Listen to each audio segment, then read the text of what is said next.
సుమన్ టీవీలో మీ business promotions కోసం ఈ కింది నెంబర్ను సంప్రదించగలరు.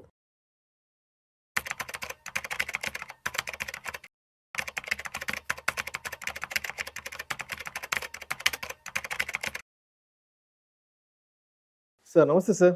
నమస్తే అండి. సార్ లలిత్ గారు, అసలు మీ ట్రేడింగ్ రొటీన్ ఎలా ఉంటుంది? మీరు ఎటువంటి ట్రేడ్ ప్లాన్‌తో డైలీ ముందుకెళ్తారు? ఎటువంటి ట్రేడ్ సెటప్ ఉంటుంది? మీరు ట్రేడ్ చేయడానికి ఆ రోజు కావాల్సిన సరంజామా ఏర్పాట్లు అసలు ఎలా చేసుకుంటారు? మార్కెట్ ఓపెనింగ్ అవర్స్ టైంకి? సో, నాది చాలా సింపుల్ 3 స్టెప్ ప్రాసెస్ అండి. ఫస్ట్ ట్రెండ్, తర్వాత బ్రేక్అవుట్, తర్వాత వాల్యూమ్. ఈ 3 ఎక్కడైతే కనిపిస్తాయో అక్కడ ఏదైనా ఇంకొక అడిషనల్ కన్ఫర్మేషన్ పెట్టుకుని ట్రేడ్ అనేది ఎంటర్ అవ్వడం జరుగుతుంది. ఒకవేళ ఆ సెటప్ రాలేదనుకోండి, ఇంకా ఆ రోజుల్లో ట్రేడింగ్ అనేది ఉండదు. సో జనరల్గా ఏంటంటే 1 లేదా 2 సార్లు ఛాన్స్ ఉంటుంది మార్కెట్లో. వర్స్ట్ కేసులో 1 అన్నా ఉంటుంది. సో కొన్ని రోజులు అది కూడా దొరకలేదు అనుకోండి, జస్ట్ వదిలేయటమే. తర్వాత మనకి వచ్చిన సెటప్ అనేది ఖచ్చితంగా సక్సెస్ అవ్వాలని రూల్ లేదు. సో ఫెయిల్ అయ్యే ఛాన్స్ కూడా ఉంటుంది. సో ఒకవేళ ఫెయిల్ అయ్యింది అనుకోండి, ఆ ఫెయిల్ అయిందని ఫస్ట్ యాక్సెప్ట్ చేయాలి. ఎప్పుడైనా ఫెయిల్ అయిందని ఫస్ట్ యాక్సెప్ట్ చేయాలి. యాక్సెప్ట్ చేసి నెక్స్ట్ డే ఇంకో దానికి వెళ్ళకూడదు. అది ఎందుకు ఫెయిల్ అయింది, అక్కడ మనం మిస్టేక్ చేసామా, మార్కెట్ కండిషన్ వల్ల ఫెయిల్ అయిందా అనేది మనం క్రాస్ చెక్ చేసుకోవాలి. క్రాస్ చెక్ చేసుకుని ఒకవేళ మనం ఏదైనా పొరపాటు పడి ఉంటే ఆ పొరపాటు సరిదిద్దుకోవాలి. ఒకవేళ మార్కెట్ కండిషన్ వల్ల ఫెయిల్ అయ్యి ఉంటే నో ప్రాబ్లం, అది వదిలేసి మళ్ళీ ఇంకో దానికి వెళ్ళాలి. ఎందుకంటే మనం ఏదైనా ఒక సెటప్ అనేది పెట్టుకుంటున్నప్పుడు దాన్ని 1కి 10 సార్లు బ్యాక్ టెస్ట్ చేసి పెట్టుకోవాలి. సో నేను ఫాలో అయిన ప్రాసెస్ ఏంటి అంటే జిమ్ సైమన్స్ రూల్ ఫాలో అయ్యాను. ఆయన ఏం చెప్తారంటే, నువ్వు ఏదైనా ఒక స్ట్రాటజీ తీసుకో, దాన్ని తరోగా బ్యాక్ టెస్ట్ చేయి, దాని సక్సెస్ రేటు 51% ఉందా లేదా చెక్ చేయి. 51% 100% ఉండాలి. అంటే market any condition, for example మీరు ఒక 4 రోజులు తీసుకున్నారనుకోండి, మీ స్ట్రాటజీ 51% సక్సెస్ రేట్ ఇవ్వాలి. 2nd మంత్ ఇవ్వాలి, 3rd మంత్ ఇవ్వాలి, 4th మంత్ ఇవ్వాలి. అలా ప్రతి నెల 51% సక్సెస్ రేట్ కనుక ఇచ్చేది అయ్యి ఉంటే నీ బ్రెయిన్ తీసి పక్కన పెట్టు, అది ఏం చెప్తే అది ఫాలో అవ్వు అని ఆయన ఆ రూల్ చెప్పారనమాట. సో నువ్వు జస్ట్ ఆ ఒక్క రూల్ ఫాలో అయితే నీ క్యాపిటల్ అనేది 66% గ్రో అయ్యే ఛాన్సెస్ ఉంది అనేది ఆయన రీసెర్చ్. ఆయన ఎవరు, జిమ్ సైమన్స్ అని ఆయన ఎవరు అంటే వరల్డ్స్ లీడింగ్ ఫండ్ మేనేజర్. ఆయన రీసెంట్గానే చనిపోయారు, ఒక 1 year బ్యాక్ ఎప్పుడో చనిపోయారు.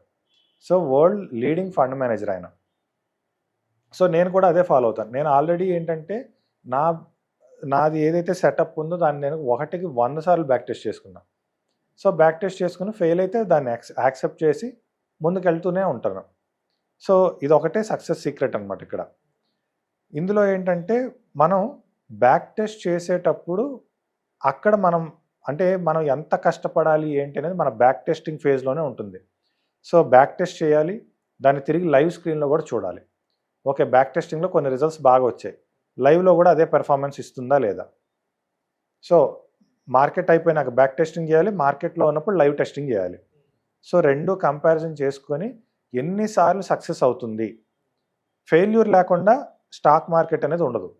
ఎందుకంటే స్టాక్ మార్కెట్ అనేది ఏంటి, ఎండ్ ఆఫ్ ది డే ఒక బిజినెస్ అది. సో దాంట్లో మనకి లాభము ఉంటుంది, నష్టము ఉంటుంది. చాలామంది ఫెయిల్ అయ్యేది ఎక్కడ అంటే, నాకు అసలు స్టాప్ లాస్ లేకుండా చెప్పాలి నువ్వు అంటారు. అది ఎవరికి అవదు. సో మనం ఏంటంటే విన్నింగ్ రేట్ ఎంత ఉంది, ఎన్నిసార్లు మనం అంచనా వేస్తే ఎన్నిసార్లు విన్ అవుతున్నాం, ఎన్నిసార్లు ఫెయిల్ అవుతున్నాం. సో మన విన్నింగ్ రేట్ పెరిగే కొద్దీ మన కాన్ఫిడెన్స్ పెరుగుతుంది. అప్పుడు మనం డైరెక్ట్గా ట్రేడింగ్లోకి ఎంటర్ అవ్వచ్చు. ఆ కాన్ఫిడెన్స్తోనే మనం ట్రేడింగ్లోకి ఎంటర్ అవ్వాలి. సో ఇప్పుడు ఇనీషియల్ డేస్లో మీరు ఒక ట్రేడర్గా మార్కెట్లోకి వస్తున్నప్పుడు అంటే మీరు ఎక్స్పీరియన్స్ అయిన విషయాలు ఏంటి, అంటే మీరు ఎటువంటి గుణపాఠాలు నేర్చుకున్నారు? సో నేను ట్రేడింగ్లోకి ఎంటర్ అయినప్పుడు జస్ట్ ఫోన్లోనే ఒక ఆయన నాకు ఒక 2-3 చిన్నవి నేర్పించారు. ఒకటి మూవింగ్ యావరేజెస్ RSI నేర్పించి దీంతో చేసుకో అమ్మా నువ్వు అని చెప్పారు. అంటే ఆయన ఏమి ఫీజు తీసుకుని నేర్పించే వ్యక్తి కాదు. నేను ఏదైతే ఒక స్టాక్ బ్రోకింగ్ అకౌంట్ ఓపెన్ చేశానో అందులో వన్ ఆఫ్ ది మేనేజర్ అనమాట ఆయన. సో నేను అడిగాను ఎట్లా చేస్తారండి ఏంటి అని అడిగితే ఒక చిన్న టెక్నిక్ చెప్పారు. సరే చెప్పిన తర్వాత ఆయన నాకు ఇచ్చిన సలహా ఏంటంటే, నువ్వు ఒక ట్రేడ్ విన్ అయినా ఒక ట్రేడ్ లూజ్ అయినా నువ్వు ఫస్ట్ మార్కెట్ అంటే ఆ సిస్టమ్ ఆపేసి కాసేపు బయటికి వెళ్ళు. ఒక అరగంట మార్కెట్ జోలికి రామాకు. విన్ అయినా రావద్దు, ఫెయిల్ అయినా రావద్దు. ఒక అరగంట ఆగిరా మార్కెట్లోకి. అప్పుడు మళ్ళీ మార్కెట్ని ఫ్రెష్గా చూడు, ఒక కొత్తగా కనపడుతుంది. అంతేగాని పొద్దు నుంచి సాయంత్రం దాకా దాని మొహమే చూడమాకు, బోరు కొడుతుంది అని చెప్పారు. సో ఆయన చెప్పింది చాలా చాలా అంటే చాలా మంచి రూల్. అది నేను ఫాలో అవ్వలేదు. దానివల్ల నేను చాలా దెబ్బతిన్నాను. ఆయన ఇచ్చిన ఒక చిన్నపాటి ఇన్ఫర్మేషన్ నేను చాలా దెబ్బతిన్నాను. తర్వాత రియలైజ్ అయ్యా, ఆయన ఫస్ట్లో పేపర్ ట్రేడింగ్ చేయమన్నారు, నేను పేపర్ ట్రేడ్ చేయలేదు, దానివల్ల నేను ఫెయిల్ అయ్యాను. సో అంటే ఆయన చెప్పిన దాంట్లో నుంచి అట్లీస్ట్ పేపర్ ట్రేడింగ్ సక్సెస్ అయినా ఫెయిల్ అయినా ఒకసారి మార్కెట్లోంచి మనం బయటికి వెళ్ళిపోవటం, మళ్ళీ ఒక అరగంట గంట తర్వాతతో వచ్చి మళ్ళీ మార్కెట్ని ఫ్రెష్గా చూడటం, ఇటువంటి చిన్న చిన్న టిప్స్ అనమాట. అంటే మైండ్ రిలీఫ్ అవుద్ది మనకు కొంచెం. అందులోనూ ఫెయిల్ అయితే ఇంకా నెగిటివ్ ఇంపాక్ట్ ఎక్కువ ఉంటుంది కదా. ఆ ఓవర్ ట్రేడింగ్లు గట్రా చేయకుండా కాసేపు రిలాక్స్ అవుతాం మైండ్. సో ఇటువంటివి ఆయన నాకు చెప్పిన, అంటే ఒక గురువు స్థానంలో ఉండి ఆయన చెప్పినా కానీ ఆయన పట్టించుకోలేదు. దానివల్ల చాలా ఇబ్బందులు ఫేస్ చేశాను. తర్వాత నాకు నేనుగా ప్రతి ఒక్కటి చదువుకుంటూ, ప్రతి ఒక్కటి నేర్చుకుంటూ, ఓవర్కమ్ చేసుకుంటూ, ప్రతి ఒక్క ఫెయిల్యూర్ని ఓవర్కమ్ చేసుకుంటూ ఫైనల్గా నేనంటూ ఒక సెటప్ రెడీ చేసుకొని ఇంకా దాన్ని ఫాలో అవుతూ ఉన్నాను. సో కాకపోతే ఇప్పుడు నేను ఖచ్చితంగా ఫాలో అవుతున్నా ఆ 2 పాయింట్స్. ఫెయిల్ అయినా కాసేపు పక్క వెళ్ళిపోతా, సక్సెస్ అయినా కాసేపు పక్క వెళ్ళిపోతాను. ఇది మాత్రం కంపల్సరీ ఫాలో అవుతాను. ఇప్పుడు మీ ఇనిషియల్ డేస్లో మీరు లాస్ వచ్చినప్పుడు, అదేవిధంగా ప్రాఫిట్ వచ్చినప్పుడు అంటే మిమ్మల్ని మీరు ఎలా బ్యాలెన్స్ చేసుకున్నారు? అంటే ఇక్కడ మీ సైకాలజీని ఎలా మీరు ఇంప్లిమెంట్ చేసుకున్నారు? అంటే ఎలా బ్యాలెన్స్ అయ్యారు నష్టం వచ్చినప్పుడు, లాభం వచ్చినప్పుడు? లాభం వచ్చినప్పుడు సైకాలజీ ఏముంటుందంటే హ్యాపీగానే ఉంటారు. కానీ నష్టం వచ్చినప్పుడే రేపు మళ్ళీ క్యాపిటల్ ఎక్కడి నుంచి తేవాలి, మళ్ళీ మనం శాలరీలోంచి పెట్టాలా, ఈ క్యాపిటల్ మళ్ళీ ఎలా పెట్టాలి, దాని నుంచి మళ్ళీ లాభం ఎలా తీయాలి, మళ్ళీ ఆ శాలరీని మళ్ళీ వెనక్కి ఎలా తెచ్చుకోవాలి, ఈ శాలరీతోనే ట్రేడింగ్ చేసి మళ్ళీ శాలరీ అమౌంట్ బయటికి తీసి మనం ఎలా ఓవర్కమ్ అవ్వాలి. సో ఒక కైండ్ ఆఫ్ మెంటల్ ప్రెజర్ అనేది చాలా పీక్ స్టేజ్లో ఉంటుంది. చాలా అంటే చాలా పీక్ స్టేజ్లో ఉంటుంది. సో అందుకే ఏంటంటే నేను ఎంతవరకు తట్టుకోగలనో అంతవరకు ఉన్నాను మార్కెట్లో. ఒకనొక సిచ్యువేషన్లో కోలుకోలేని దెబ్బ తగిలింది. అయినా మళ్ళీ ట్రై చేద్దామని ఒక వారం 10 రోజులు ట్రై చేసి, ఇంకా వారం 10 రోజులు చేస్తుంటే చేతులు షివరింగ్ వస్తున్నాయి. అంటే ప్రెజర్ అనేది అలా వెళ్ళిపోయింది, ఇంకా చేతులు షివర్ అయిపోతున్నాయి. సో ఆ స్టేజ్ వరకు వెళ్ళి అక్కడ నేను మార్కెట్కి కొంచెం హాల్ట్ ఇచ్చి మళ్ళీ ఒక్కసారి చదువుకుని మళ్ళీ ప్రతి ఒక్కటి డబ్బులతో ట్రేడింగ్ చేయకుండా పేపర్ వర్క్ చేసి దాని నుంచి ఓవర్కమ్ అయ్యి మళ్ళీ దిగాను. సో మీరు ఎన్ని ఇయర్స్ నుంచి అసలు ట్రేడింగ్ ప్రొఫెషన్లో ఉన్నారు, మార్కెట్స్లో ఉన్నారు? 2014 నుంచి. 2014 అంటే ఒక 11-12 సంవత్సరాలు అనుకోండి. 12 ఇయర్స్ కంప్లీట్ అయింది. సరే, 12 ఇయర్స్ అయింది కదా. అంటే మీరు ట్రేడింగ్లో కానీ మార్కెట్స్ ఇన్వెస్ట్మెంట్స్లో ఎక్కువ ఎక్కడ ఫెయిల్ అవుతున్నారు అనేది మీకు అనిపించిన సందర్భాలు, మీరు ఎక్స్పీరియన్స్ అయిన సందర్భాలు ఏమున్నాయి? మెయిన్ ఏంటంటే మనం మార్కెట్ నుంచి సంపాదించేసేయాలి, ఏదో బై కొట్టగానే డబ్బులు వస్తాయి, సెల్ కొట్టగానే డబ్బులు వస్తాయి. ఫస్ట్ థాట్ అదే, ఈజీ మనీ. బై కొట్టగానే డబ్బులు వస్తాయి, సెల్ కొట్టగానే డబ్బులు వస్తాయి, ఈజీ మనీ.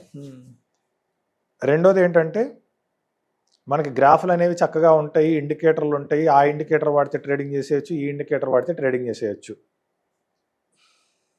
ఈ రెండిటి చుట్టూతోనే తిరిగాను నేను నా ఓవరాల్ జర్నీ. స్టార్టింగ్ కెరియర్లో ఓకే మనం 2-3 ఇండికేటర్లు పెట్టేద్దాం, ట్రేడింగ్ చేసేద్దాం, బై కొడితే డబ్బులు వస్తాయి, సెల్ కొడితే డబ్బులు వచ్చేస్తాయి, ఇవాళ ఒక 1000 రూపాయలు వస్తుంది, 2000 వస్తుంది, ఎంతో కొంత మనకి సెకండ్ ఇన్కమ్ క్రియేట్ అవుద్ది, వీటి చుట్టూతోనే తిరిగాను. సో అక్కడే ఫెయిల్ అయ్యాను నేను. అప్పుడు అర్థం చేసుకున్నాను, ఓహో మార్కెట్ అనేది ఇలా కాదు, అసలు ఒక వేవ్ అనేది పెరిగితే ఎందుకు పెరుగుతుంది, ఒక వేవ్ అనేది పడితే ఎందుకు పడుతుంది, దానికి ఒక రీజనింగ్ ఉంటుంది, ప్రాపర్ రీజనింగ్, ఒక లాజిక్ ఉంటుంది అక్కడ. ఆ లాజిక్ ఏంటి, ఒక డేలో ఒక హై వెళ్ళింది అంటే అక్కడి వరకు ఎందుకు వెళ్ళి ఆగింది, ఇవాళ పలానా స్టాకు 104 రూపాయల 35 పైసల వరకే హై వెళ్ళి ఉంటుంది. 104 రూపాయల 35 పైసల దగ్గర ఏం జరిగితే అది హై అక్కడే ఆగిపోయింది? 105 అవ్వచ్చుగా, 104 కాకుండా 105 అవ్వచ్చుగా, 104.35 కాకుండా 105 అవ్వచ్చు కదా. కింద లో వచ్చేసి 99 రూపాయల 80 పైసల వద్దే ఎందుకు ఆగింది? 99 అన్న అవ్వచ్చు కదా. కరెక్ట్గా అనా పైసలతో సహా హై ఎందుకు ఫామ్ అవుతుంది, లో ఎందుకు ఫామ్ అవుతుంది, ఇది ఒక డేలో.